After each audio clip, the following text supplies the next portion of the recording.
sœurs dans les Seigneurs, bonjour et bienvenue pour ce sabbat matin. Mathieu, Edith et moi vous souhaitons un bon sabbat. Nous osons croire que vous allez passer des bons moments en présence de notre Seigneur Jésus-Christ et que Dieu nous bénisse tous et nous vous souhaitons un bon sabbat.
Nous sommes unis dans la famille car Dieu nous lie à toujours par une chaîne d'amour.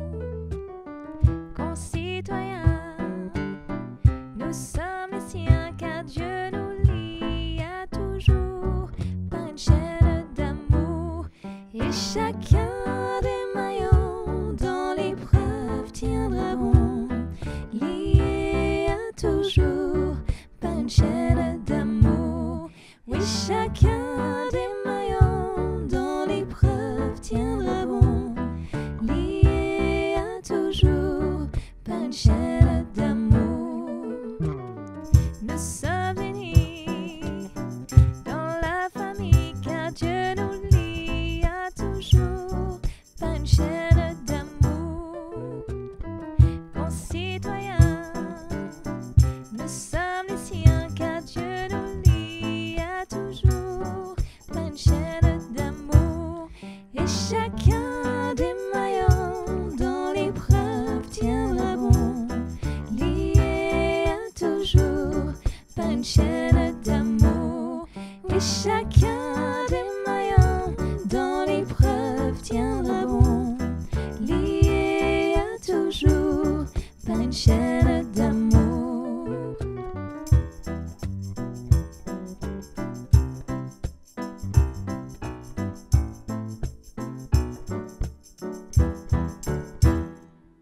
Bonjour et bienvenue, j'espère que vous allez bien. Alors mon histoire se déroule il y a très longtemps.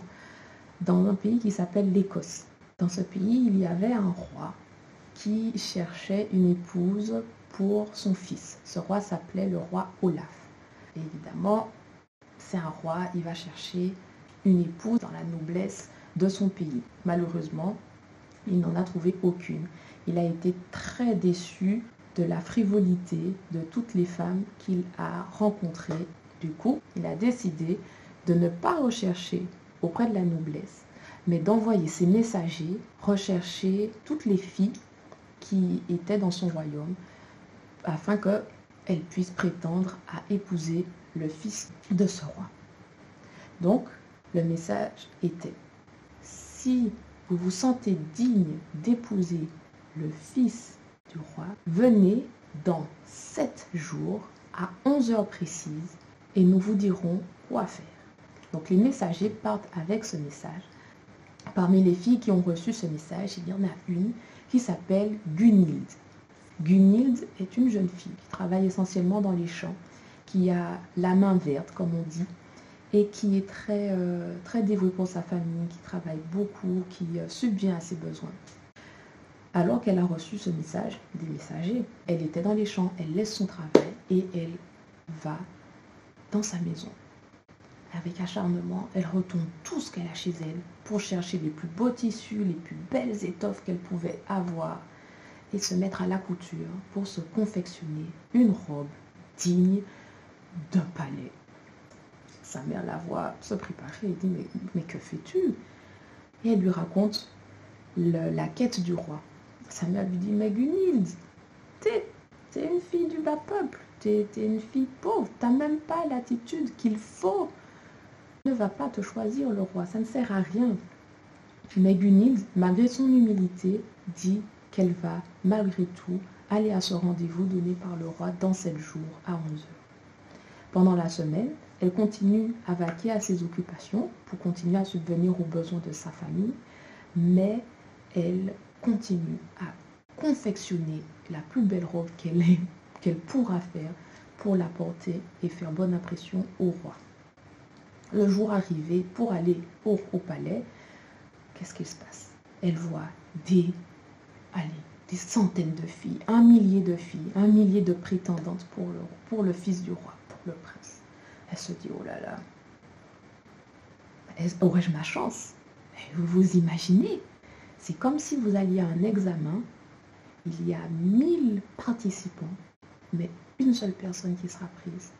Comme si vous alliez à un concours, et évidemment, à un concours, il n'y a qu'une seule personne qui peut être première. Et ben voilà, elle s'est retrouvée dans cette situation complètement, un peu inquiète.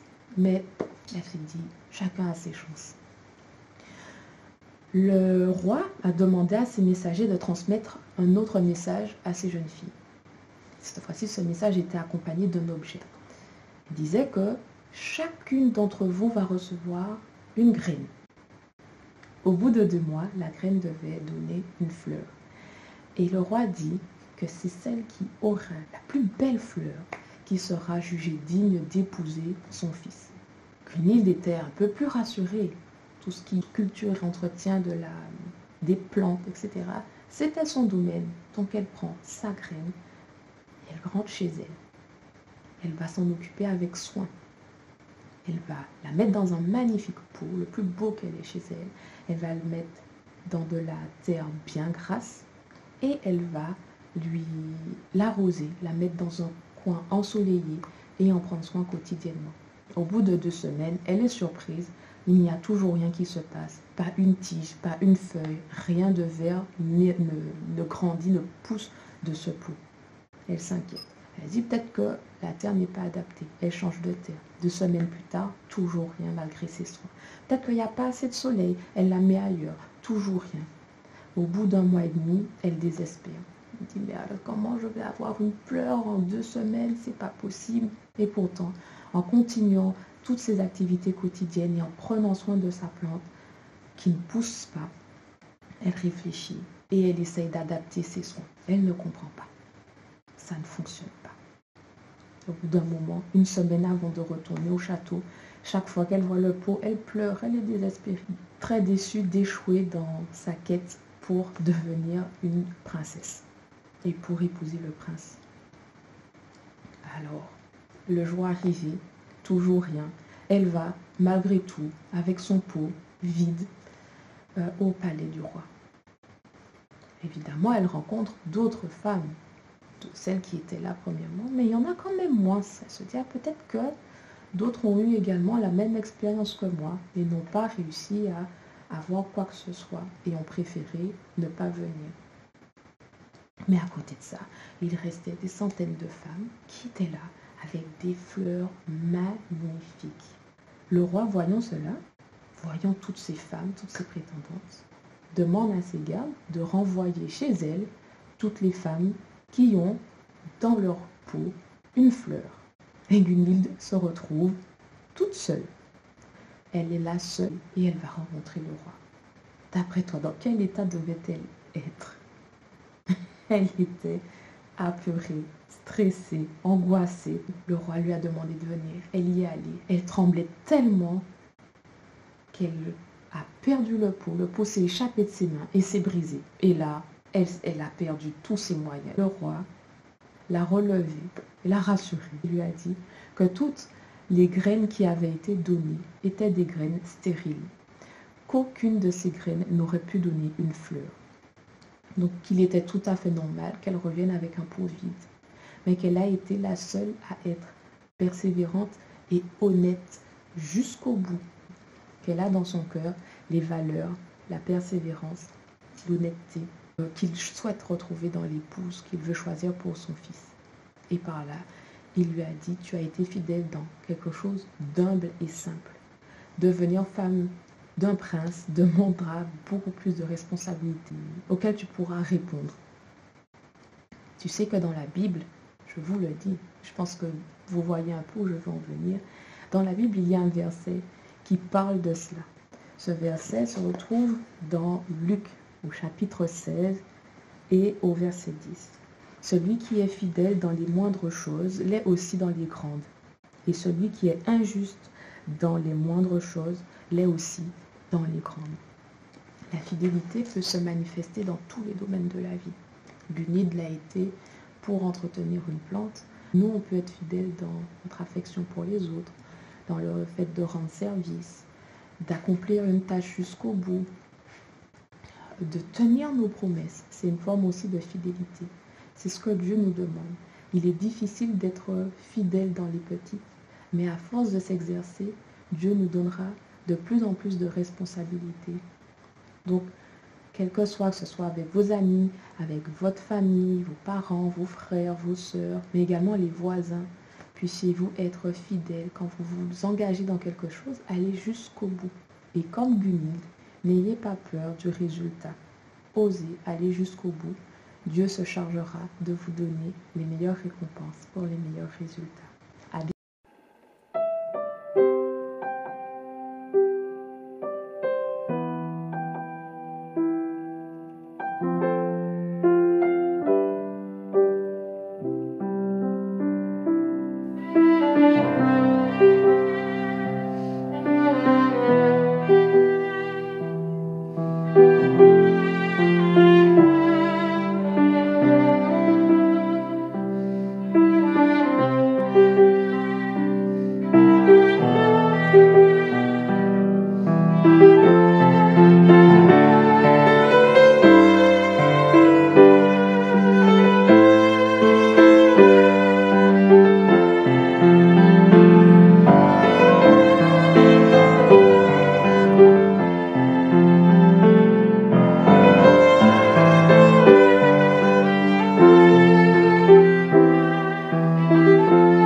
Bonjour à tous et bon sabbat.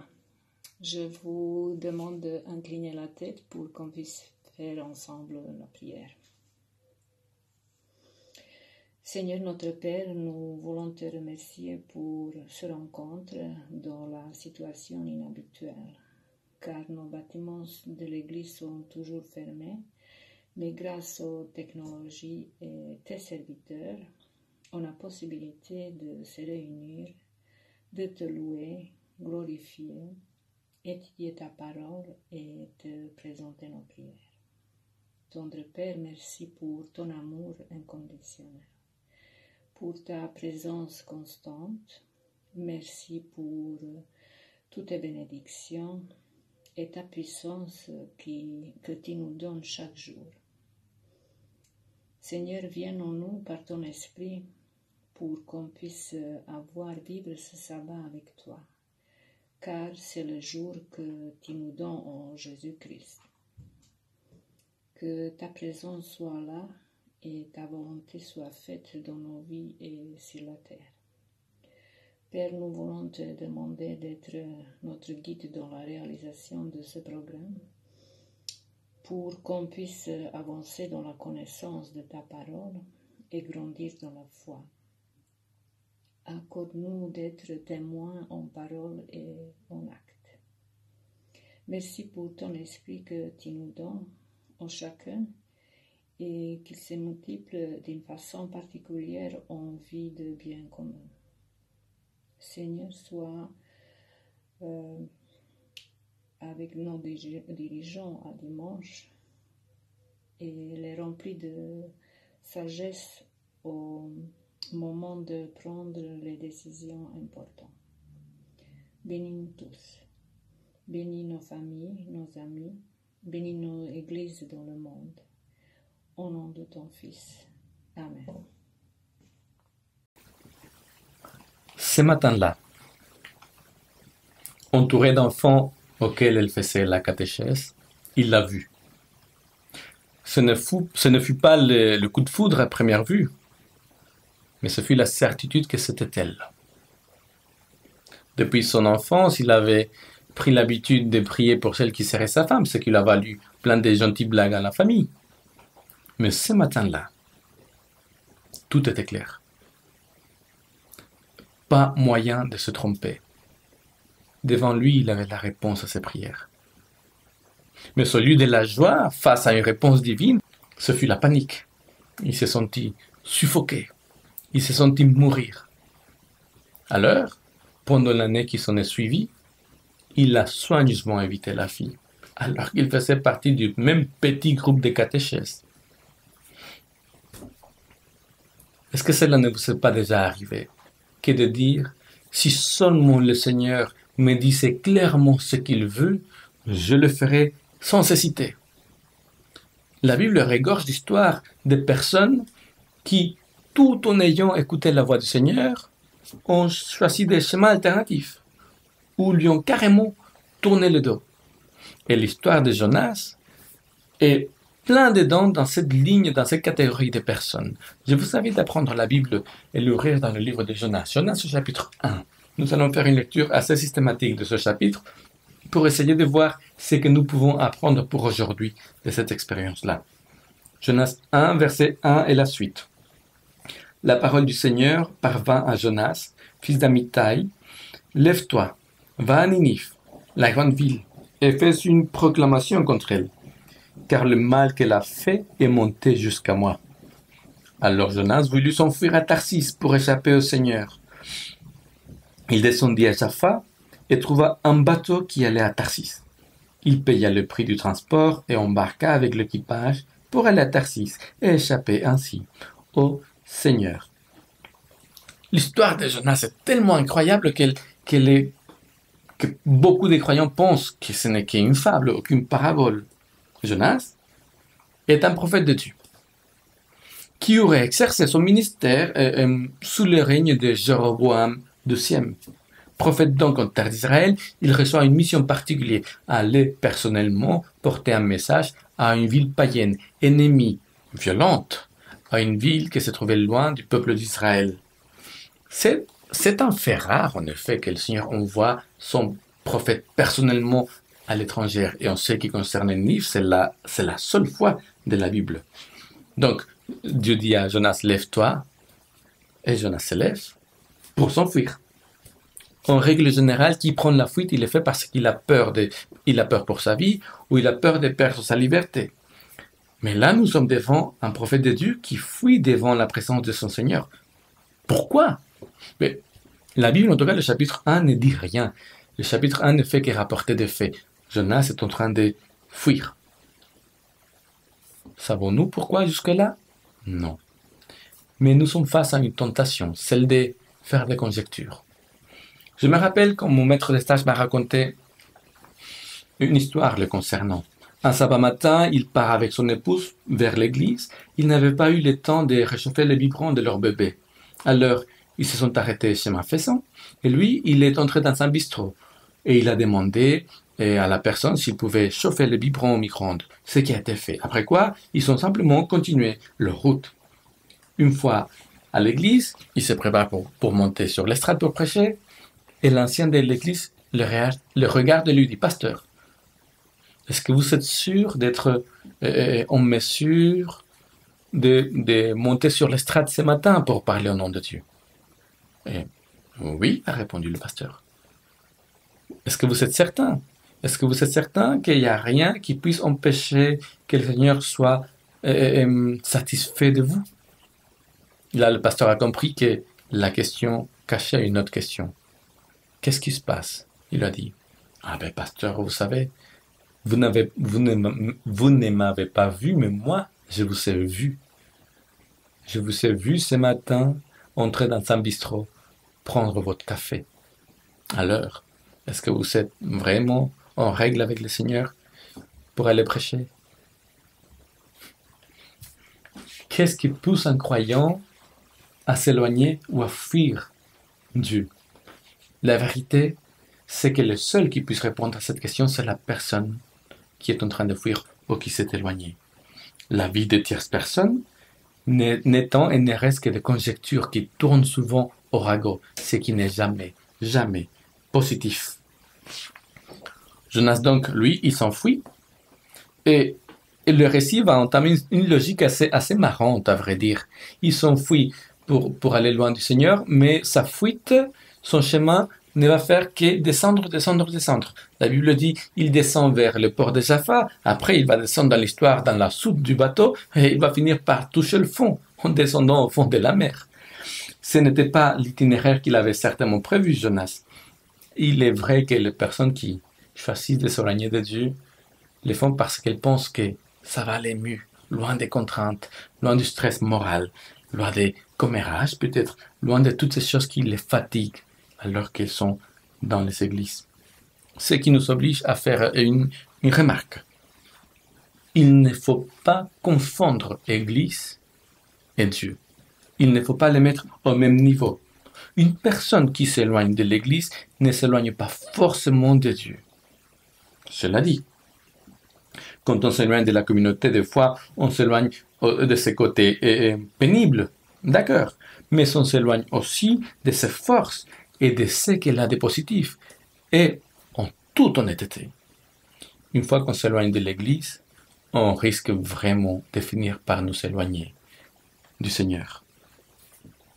En même temps, il ne faut pas oublier qu'un bon nombre de personnes qui ont quitté l'Église ont fini par retrouver le Seigneur à l'extérieur de l'Église. C'est paradoxal, n'est-ce pas? Mais comprenez-moi bien. Je ne veux pas dire qu'il faille quitter les églises pour trouver le Seigneur. Je ne suis pas en train de dire cela. Mais le fait est que le Seigneur n'est pas en action seulement dans l'église. Il est aussi en action à l'extérieur de l'église. Ce qui est vrai aussi de Satan. Il n'est pas en action qu'à l'extérieur de l'église. Il est aussi en action à l'intérieur de l'église. Mais ça ne veut pas dire non plus que Satan soit au contrôle de l'église. Ce que je veux dire, et je n'aimerais pas qu'on me comprenne mal, ce que je veux dire, c'est que le bras du Seigneur n'est pas trop court pour sauver. Ce que je veux dire, c'est que le Seigneur, il est capable de te joindre, de t'attendre, de te trouver où que tu sois. Soit que tu te trouves au plein milieu d'une église qui dit être l'Église du Christ, mais qui est pleine de défauts, soit que tu te trouves au plein milieu d'une société qui nie l'existence de Dieu, soit que tu te trouves au fin fond du ventre d'un grand poisson. D'ailleurs, retournons vers Jonas. Jonas, il reçoit l'instruction divine et il décide de faire exactement le contraire. Comment faire devant des personnes pareilles? Et comment faire quand ces personnes, suite à leur choix, finissent par toucher le fond? Si vous avez déjà vécu l'expérience de vous être trouvé en porte-à-faux par rapport aux critères et aux règles de votre église, et que vous êtes revenu toutefois à l'église, je pense que vous rappellerez les 3 types de regards que vous avez trouvés quand vous étiez en porte-à-faux. 1. Le regard qui condamne et qui veut que vous soyez puni, mis en discipline. 2. Le regard ou l'absence de regard de ceux qui sont indifférents. Et 3. Le regard de ceux qui restent à vos côtés, sans se mettre en jugement de valeur. Puisque vous êtes retourné dans l'église, dites-moi, à qui étiez-vous plus disposé à écouter? Ceux qui voulaient vous condamner ou ceux qui sont restés à vos côtés? Qui a eu la plus grande influence pour vous inviter et encourager à retourner et vers le Seigneur et vers l'Église? J'aimerais vous raconter l'histoire d'Augustin. Augustin avait adopté en cachette un style de vie contraire à celui que son Église prônait, ce qui inévitablement a fini par se savoir. Alors il s'adressait à son pasteur pour lui dire « Les règles sont les règles. Il faut me mettre en discipline. Il faut me donner une sanction. Parce qu'une fois que la sanction sera donnée, le problème sera réglé. » Ce que le pasteur a refusé de faire. La chose est montée jusqu'au comité d'église et là le pasteur a découvert que beaucoup de personnes du comité étaient au courant de la situation de vie d'Augustin. Et que beaucoup de ces personnes demandaient à qu'il soit sanctionné, mais qu'aucune de ces personnes n'avait fait un seul pas pour aller le rencontrer, le trouver, parler avec lui, l'encourager, comprendre ce qui s'était passé, pourquoi ces choix de vie. Dans ces circonstances, le pasteur a refusé qu'on entame le chemin de la sanction, au point qu'Augustin lui-même s'est fâché avec son pasteur parce qu'il disait « Si je ne peux pas être en bon terme avec Dieu, c'est parce que vous refusez de me sanctionner. » Le comité d'église a critiqué le pasteur. Augustin a critiqué le pasteur parce qu'aucune mesure disciplinaire était entreprise contre Augustin. Augustin et l'église savaient qu'Augustin, lui, il vivait en incohérence par rapport aux principes, aux valeurs de l'église. Il connaissait très bien les règles de la communauté. Mais ni les uns ni les autres avaient compris l'essence réelle de ce qui veut dire être Église. Et ils n'avaient pas non plus compris à quoi cela servent les règles dans l'Église. Dans une situation pareille, toute sanction appliquée n'a pas de sens. Avec le temps, Augustin a fini par revenir à son Église. Il avait résolu son problème. Et il ne l'a pas résolu en passant par l'équation « je fais une bêtise, je suis puni, la question est réglée ». Non, il l'a résolu le jour où il a compris que ce dont il avait besoin, c'est de laisser entrer Jésus dans son cœur. Et cela a été possible en grande mesure grâce à ceux qui sont restés à ses côtés pour l'encourager, pour l'accompagner, sans le juger, sans le condamner.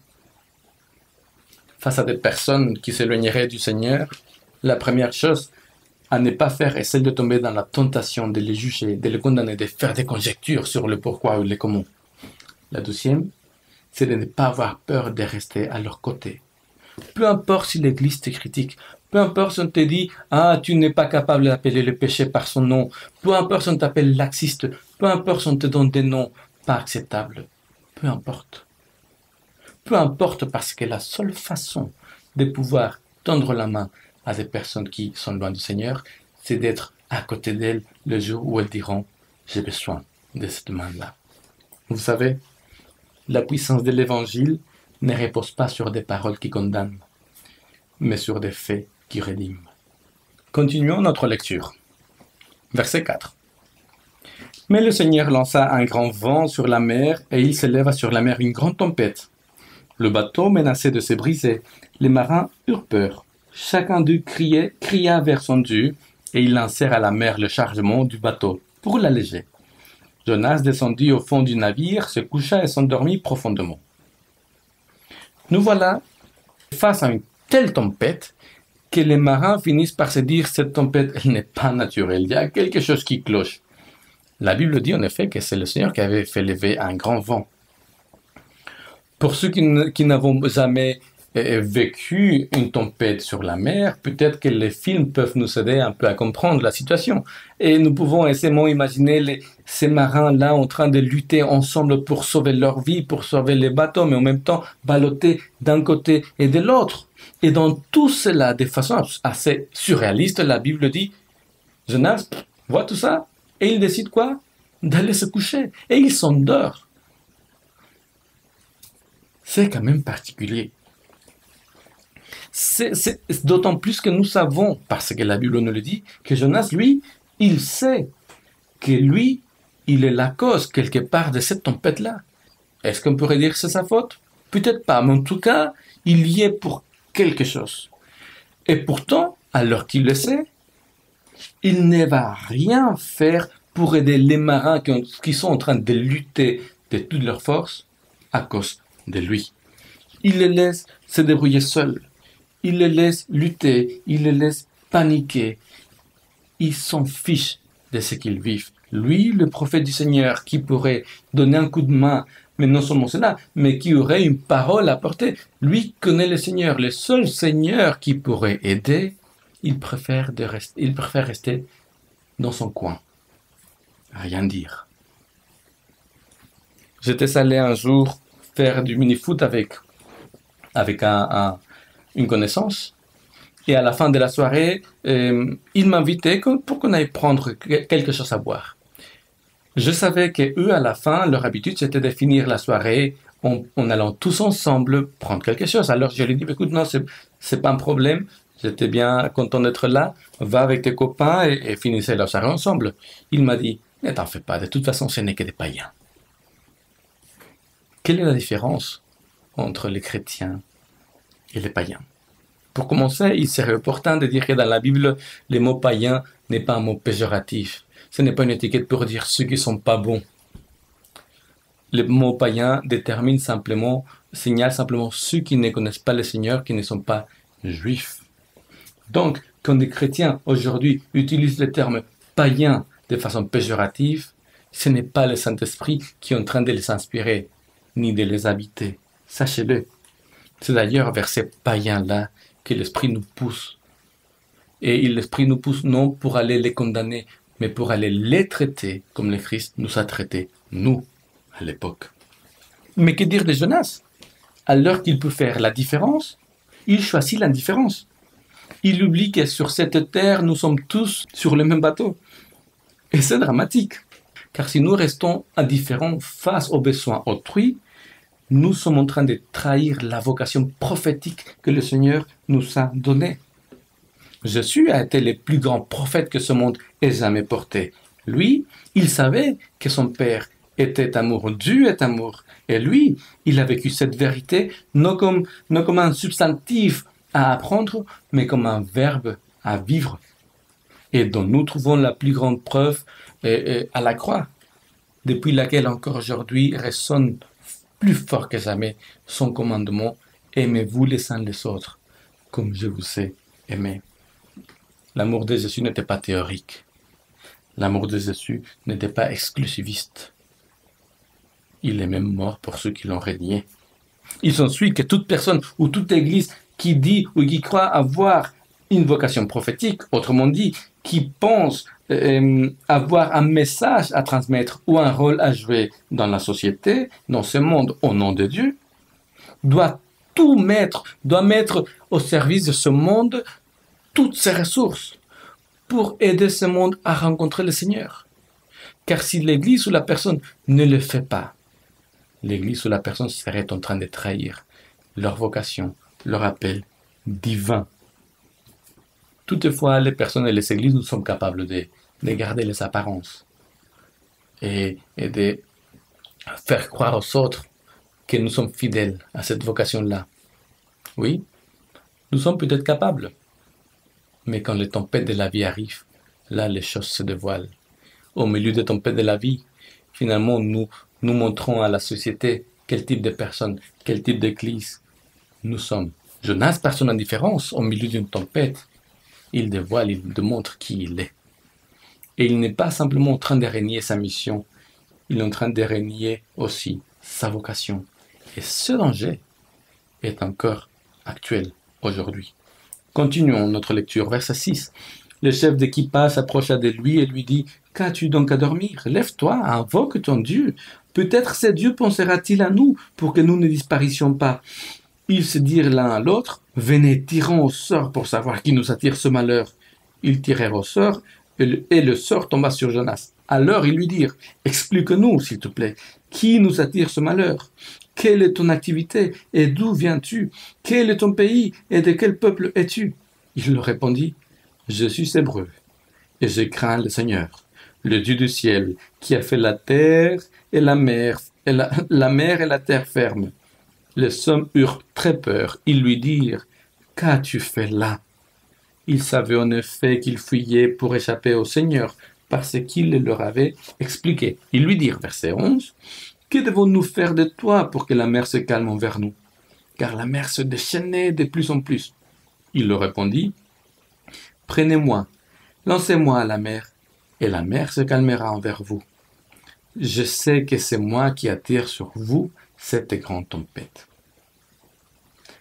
Je me rappelle de cet homme qui disait ne plus croire en Dieu. D'ailleurs, toute allusion faite à la religion, à la spiritualité ou à la croyance en Dieu l'énervait. Il ne se gênait pas non plus de dire aux personnes qui essayaient de transmettre leur propre foi à leurs enfants, il ne se gênait pas de leur dire « mais vous êtes en train de leur laver le cerveau et vous êtes en train de les conditionner ». Mais le jour où sa propre fille s'est trouvée assez mal en point à l'hôpital, il n'a pas hésité à demander à ceux dont il se moquait de prier pour elle. C'est que les chrétiens qu'il connaissait, auxquels il s'était adressé, ils ont fait, bien sûr. Car une des choses que les chrétiens font le plus facilement, c'est de prier les uns pour les autres et de prier pour ceux qui sont dans le besoin, qu'ils soient croyants ou pas. Et si la question est une question de vie ou mort, les prières s'élèvent au Seigneur avec plus de ferveur. Mais Jonas, définitivement, n'est pas un croyant comme n'importe quel autre. Alors que les marins, eux, ils prient leur Dieu pour le bien commun, pour sauver leur vie, quand le capitaine lui dit « prie », il ne le fera pas. En lisant le texte, on aurait même l'impression qu'il ne veut pas le faire pour ne pas qu'on sache qui il est.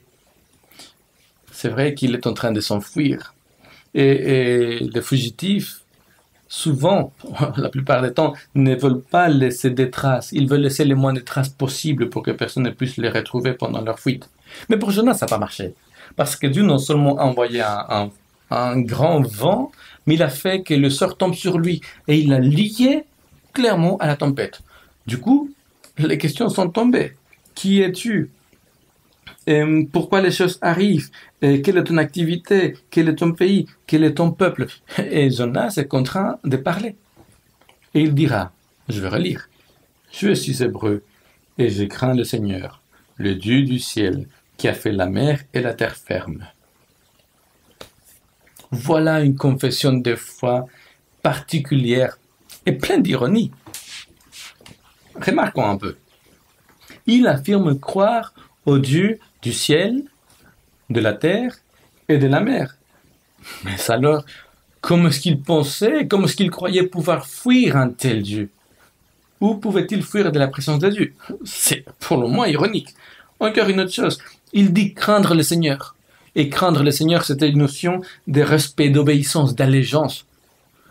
Mais alors, est-ce qu'il craint vraiment le Seigneur? Mais comment est-ce qu'il dit les craindre alors qu'il préfère mourir que d'accomplir la mission que son Seigneur lui a confiée? Nous ne l'aurions certainement pas choisi comme pasteur pour une de nos églises. Comment se fait-il que le Seigneur, lui, l'ait choisi comme prophète? Continuons la lecture. Verset 13. Les hommes ramaient pour gagner la terre ferme, mais s'ils n'y parvenaient pas, parce que la mer se déchaînait toujours plus contre eux. Alors, ils invoquèrent le Seigneur. Ils dirent, Seigneur, s'il te plaît, fais en sorte que nous ne disparissions pas à cause de la vie de cet homme, et ne nous charge pas d'un sang innocent, car c'est toi, Seigneur, qui agis comme tu as voulu. Puis ils prirent Jonas et le lancèrent à la mer, et la fureur de la mer s'arrêta. Les hommes eurent peur. Ils furent saisis d'une grande crainte du Seigneur. Ils s'offrirent un sacrifice au Seigneur, et ils firent de vœux. Je devais avoir 12 ans, je pense. Le jour où quelques profs de l'école sont venus et m'inviter à passer la journée avec eux. C'était des amis de la maison et membres d'église aussi. Donc, la perspective de la journée était géniale. Du kayak, un barbecue, la détente, s'amuser. Tout allait bien jusqu'à ce qu'avec une prof, on décide de prendre le kayak et aller dans la lagune. Et que le courant commence à nous porter. On se met à ramer. Pas de résultat. On n'arrivait pas à revenir vers la rive. Après un bon moment des efforts infructueux, je commençais à avoir peur. Alors j'ai dit, et si nous prions? La prof s'est empressée de me rassurer. Elle m'a dit, t'en fais pas, tout va bien se passer. D'ailleurs, c'est le cas. Un autre prof est venu en marchant jusqu'à nous, il avait pied, et il a pris le kayak et il nous a ramenés jusqu'à la rive. Peut-être ça peut sembler ridicule aujourd'hui, mais je me rappelle très bien que j'ai eu peur et que tout ce que je voulais, c'était de rester vivant et que la première chose que je voulais faire, c'est dire Seigneur, sauve-moi. Comment expliquer alors que Jonas, en plein milieu de tempête, lui qui connaît le Seigneur, demande à être jeté par-dessus bord pour mourir, alors que les païens, eux, ils sont en train de prier leur divinité pour vivre. D'autant plus qu'on ne peut pas dire que Jonas ait dit, voilà, jetez-moi à l'eau parce que Dieu a besoin d'un sacrifice d'apaisement et comme ça il sera tranquille, content, il va se calmer. Non, tout prophète qui se respecte sait que Dieu n'a jamais accepté les sacrifices humains. Donc, ce que Jonas est en train de demander, ce n'est pas un sacrifice pour le Seigneur, mais simplement, je veux mourir. Honnêtement, il aurait simplifié la chose s'il était sauté, s'il avait sauté lui-même du bateau. Mais il ne l'a pas fait. Quand nous arrivons à ce point du récit, les rôles semblent être inversés parce que tout ce que le prophète aurait été supposé de faire, ce sont les païens qui le font. Eux, pour qui la norme de sacrifice d'apaisement, pour qui le sacrifice d'apaisement c'est la norme, ils ne veulent pas le faire. Ils préfèrent encore lutter dans le but de ne pas jeter Jonas à l'eau. Et quand ils voient qu'il n'y a pas d'autre solution, ils disent Seigneur, pardonne-nous, ne nous tiens pas compte de ces péchés à notre égard. Et encore, ils vont dire, Seigneur, c'est du sang innocent. Quelque part, c'est comme si se rendaient compte que ce n'était pas ça la solution. Et encore, c'est eux, les païens, qui vont faire ce que le prophète aurait dû faire. Ils reconnaissent que le Seigneur agit comme bon lui semble. Et quand les choses se calment, ils vont faire des vœux et un sacrifice au Seigneur. Et il faut se rendre compte aussi que s'ils ont jeté Jonas à l'eau, c'est parce que Jonas les a convaincus que c'était la meilleure chose à faire voir que c'était la volonté du Seigneur. Quelle image a-t-il transmis à cette personne de Dieu? L'image d'un Dieu vindicatif, d'un Dieu assoiffé de sang, d'un Dieu rigide. Ah, tu l'as fait, je la paye. Et une fois que tu as payé, c'est bon. On dirait que quelque part, cette image n'a pas percolé chez les marins parce que quand la mer s'est calmée, oui, la Bible dit qu'ils ont eu peur, mais la Bible dit aussi qu'ils ont éprouvé une crainte, ce qui est différent. Ce qui évoque même une conversion. Ils font un sacrifice de vœux au Seigneur. Quoi dire de ce Jonas? Et quoi dire de ces marins? Qui a manifesté la plus grande clairvoyance au milieu de la tempête? Qui a vraiment montré craindre véritablement l'Éternel? Les marins ou Jonas? Quoi qu'il en soit, Jonas est dans l'eau et les eaux se sont calmées. Les marins s'éloignent, avec la bénédiction du Seigneur certainement.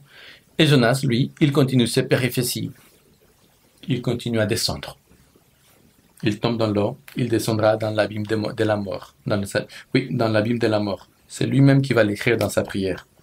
D'ailleurs, c'est là et seulement là qu'il va accepter des prières. Jonas va accepter des prières pour lui quand il est dans des problèmes plus grands. C'est qu'il n'a pas accepté de faire pour les autres quand les autres se sont dans des gros problèmes. Et nous allons lire la prière de Jonas et vous allez voir, elle est particulièrement ironique. De ma détresse, chapitre 2, de ma détresse, j'ai invoqué le Seigneur et il m'a répondu. Du sein des morts, j'ai appelé au secours et tu m'as entendu. Tu m'as jeté dans les profondeurs, au cœur des mers. Les courants m'entourent, toutes tes flots, toutes tes vagues ont passé sur moi. Et moi, je disais, je suis chassé loin de tes cieux, mais je verrai encore ton temple sacré. Les seaux m'ont enserré jusqu'à la gorge, l'abîme m'entoure, les gens sont noués autour de ma tête. Je suis descendu jusqu'aux ancrages des montagnes, les verrous de la terre m'ont fermé pour toujours, mais tu m'as fait remonter vivant de la fosse, Seigneur, mon Dieu. Alors que je défaillais, je me suis souvenu du Seigneur. Ma prière est parvenue jusqu'à toi, jusqu'à ton temple sacré.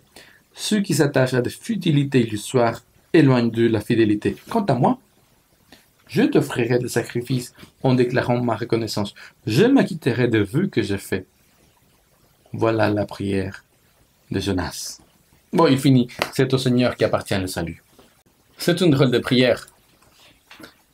Il y a plein de choses qui sont super ironiques. Regardez, il va dire, j'ai prié dans ma détresse. Oui, dans la sienne. Mais il n'a pas prié face à la détresse autrui. Il va encore dire, tu m'as jeté dans la mer. Mais c'est pas Dieu qui l'a jeté dans la mer. Ou il va dire, je suis chassé loin de ton regard. C'est lui qui s'est envoyé. Ou encore, il va mettre en comparaison le sacrifice et le vœu des païens, et le sacrifice et le vœu que lui, il va faire. Et il va dire, moi je vais faire, moi je vais accomplir. Quand on fait une analyse profonde de ce texte, on se rend compte que quelque part, il est en train de se moquer de ces personnes-là. Je suis sûr que n'importe quel pasteur de n'importe quelle église, s'il avait une attitude pareille envers les personnes qui ne croient pas en Dieu, il serait vite viré. Mais Dieu, non seulement lui, il sauve Jonas, mais il lui demande une deuxième fois d'aller porter le message à Ninive. Ce qui est drôle. En écriture cunéiforme, c'était l'écriture à l'époque dans la région de Ninive, la ville de Ninive était représentée par un poisson. Donc Jonas, qui vient de sortir, passer 3 jours dans un poisson, se trouve en route vers un autre poisson, un autre grand poisson, puisque la ville était une grande ville. D'ailleurs, la Bible dit que Ninive était grande en méchanceté, en idolâtrie, en taille bien sûr, mais grande aussi au sud de Dieu. Comment est-ce possible? Comment se fait-il que Dieu puisse dire qu'une telle ville est grande à ses yeux, qu'elle compte beaucoup? Alors, nous sommes obligés de comprendre une chose. Nous sommes grands aux yeux du Seigneur, non parce que nous ayons été sauvés, mais parce que nous avons été créés. Dans ce sens, une personne sauvée, un croyant fidèle, n'a pas plus de valeur aux yeux de Dieu qu'une personne qui ne le connaît pas, ou qui ne croit pas en lui, ou qui ne veut pas croire en lui. Nous sommes précieux aux yeux du Seigneur parce qu'il nous a créés. Un point, c'est tout. Mais Jonas, lui, il n'a pas l'air de vouloir en entendre parler. Lui qui a passé 3 jours dans la baleine, on dit la baleine, le grand poisson, il ne va pas vouloir passer 3 jours en Ninive pour prêcher partout. Il va passer une seule journée. Il va réduire son message au strict minimum. D'ici 40 jours, Ninive sera détruite. 5 mots en hébreu. Après quoi, il finit sa première journée et il sort de la ville et attend voir que la ville soit détruite. Est-ce que vous avez déjà entendu le mot hafak? Peut-être pas, mais vous l'avez déjà entendu, j'ai entendu la traduction. Encore 40 jours et Ninive sera hafak. Ça veut dire quoi, hafak? Détruire? Oui. Mais ça veut dire aussi bouleverser, retourner, changer. Et pour comprendre ce que le mot veut dire, il faut comprendre le contexte. Il est clair que pour Jonas, le mot hafak voulait dire détruire. Mais ironie de la vie, quand il dit dans 40 jours et Ninive sera hafak, au lieu de comprendre Ninive sera détruite, la population et les rois en particulier, ils vont comprendre d'ici 40 jours et la ville sera totalement changée, totalement bouleversée, transformée. Et au lieu de le voir comme une menace sans appel, ils les prennent comme le dernier appel pour leur salut. Et ils décident de parier sur un Dieu qui serait là en train de leur dire « c'est ta dernière chance, change ». Et ils vont la saisir, ils vont changer. Le roi va dire « changeons, répondons-nous ». Peut-être que le Seigneur reviendra-t-il sur sa décision. Ce que le Seigneur a fait. Et c'est formidable, c'est l'histoire de la conversion la plus grande de la Bible. Une ville entière, une grande ville transformée. Ça, c'est un succès pour un évangéliste. Mais Jonas ne voit pas la chose de la même façon. Jonas, lui, il est fâché. Il est tellement fâché avec le Seigneur qu'il va enguirlander le Seigneur. On va le lire. Jonas prit très mal la chose et se mit en colère. Il adressa cette prière au Seigneur. « Ah, Seigneur, voilà bien ce que je craignais lorsque j'étais encore dans mon pays et c'est pourquoi j'ai fui vers Tarsis.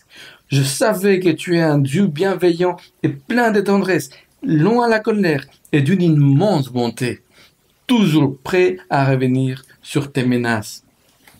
Eh bien, Seigneur, laisse-moi mourir, car je préfère la mort à la vie. » Il ne voulait pas partager le bonheur des personnes qui étaient venues à la connaissance du Seigneur et que le Seigneur avait sauvées. Voilà Jonas finalement complètement dévoilé. Si vous pensiez que la lecture que j'avais faite de lui et de son caractère vis-à-vis des marins était tirée par les cheveux, constatez vous-même. Jonas n'aime pas les païens. Jonas, il n'a aucune bonne intention à leur égard. Rappelez-vous, d'un côté, vous savez, les marins qui veulent être sauvés et Ninive qui veut être sauvée, et tout ce que Jonas veut, c'est leur mort. Il ne se mêle pas pour aider les marins, et après, il s'énerve quand Dieu, ouvertement, sauve la ville de Ninive. Heureusement que Jonas est mort depuis longtemps, n'est-ce pas? Mais c'est pas tout à fait vrai, parce que dès Jonas, il existe quand même plein dans les milieux chrétiens. Plus d'une personne a fait de la révélation divine une propriété privée, un privilège pour l'élite.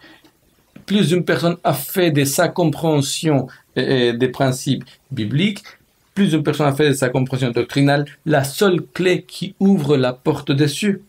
Les jeunes chrétiens sont ceux qui ne trouvent pas dans la Bible les raisons pour lesquelles amener les personnes à l'église, mais plutôt qui trouvent dans la Bible les raisons pour lesquelles les laisser en dehors de l'église, en dehors du Seigneur. Ou à la limite, s'ils doivent entrer, alors qu'ils adhèrent pleinement à la façon dont leur propre communauté de foi a forgé leur croyance.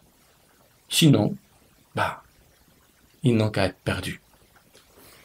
Les Jonas de tous les temps ont dit toujours non aux autres.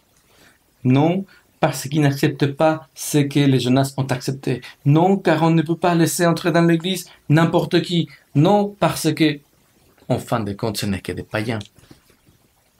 Mais Jonas peut-être qu'il n'est pas tout à fait aussi insensible. Rappelez-vous, le Seigneur va faire pousser une plante pour les protéger du soleil alors qu'il attend la mort de la ville de Ninive. Et il va être rempli de joie, Jonas. Il est capable de ressentir de la joie. Et quand le Seigneur fait mourir la plante le jour d'après, il est tellement en colère qu'il préférerait partager le sort et mourir avec la plante que de voir la ville de Ninive sauvée et vivante. Quelle tristesse de voir un messager du Seigneur qui donne plus d'importance à une plante, à des choses, à des doctrines, qu'à des personnes qui peuvent se repentir et venir au Seigneur. Quelle drôle d'histoire! Quel drôle de prophète! Combien d'ironie dans ce récit! Et quel contraste entre ce que Jonas dit aux autres de Dieu, l'image qu'il transmet, et l'image que le récit nous transmet de Dieu lui-même. Quel contraste hallucinant! Et ne nous trompons pas, Jonas, lui, il connaissait vraiment bien le Seigneur. Il va le lui dire tel qu'il est. Mais Même s'il le connaît très bien, pour Jonas, Dieu ne devrait pas être tel qu'il est. Pour Jonas, le Seigneur, il est trop laxiste, il est trop gentil, il n'est pas assez respectueux de la loi. Jonas est décidément plus royaliste que le roi. Vous savez, tout chrétien est un porte-parole du Seigneur.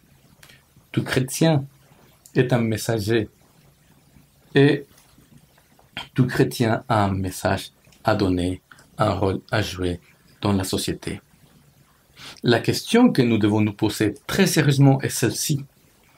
Sommes-nous sûrs que notre message et que notre attitude face à la société permet à la société de connaître le Seigneur tel qu'il est, ne fût-ce qu'un peu?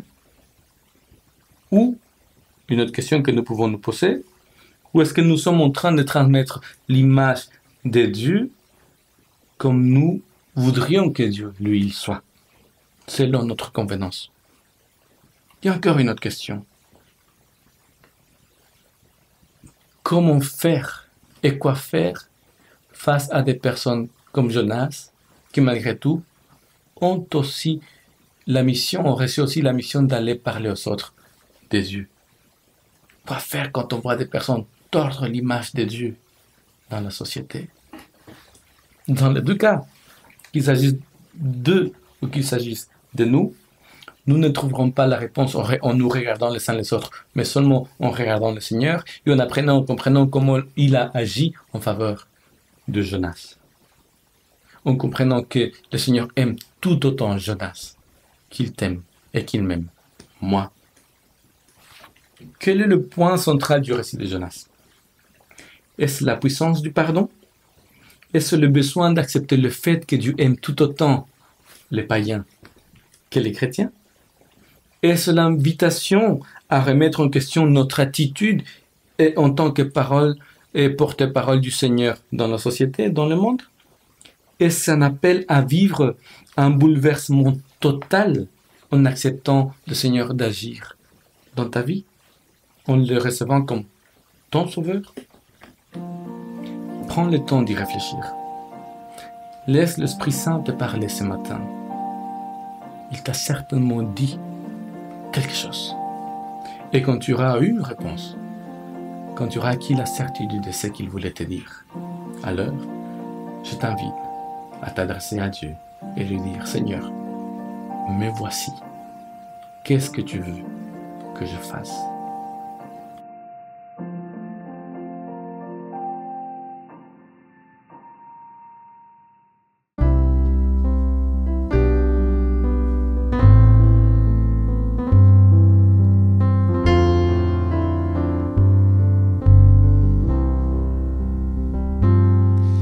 Étends sur moi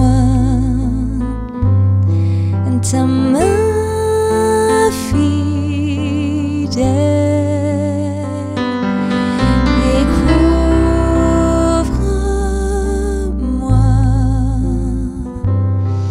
de l'ombre de tes ailes quand l'océan gronde et le vent rage. Tu m'élèves au-dessus de l'orage. Tu es mon refuge et mon chemin. Je veux rester là dans ta main. Je veux rester là dans ta main. Paix, oh, mon âme, en Jésus seul, et dans le calme retrouve la confiance quand l'océan gronde et le vent rage.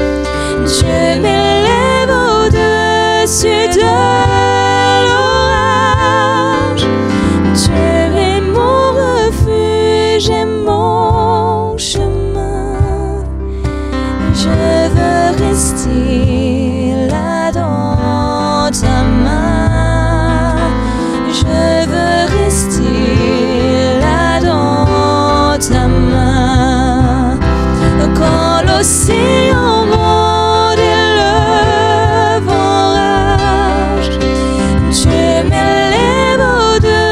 au-dessus de l'orage. Tu es mon refuge et mon chemin. Je veux rester là dans ta main. Je veux rester là dans ta main.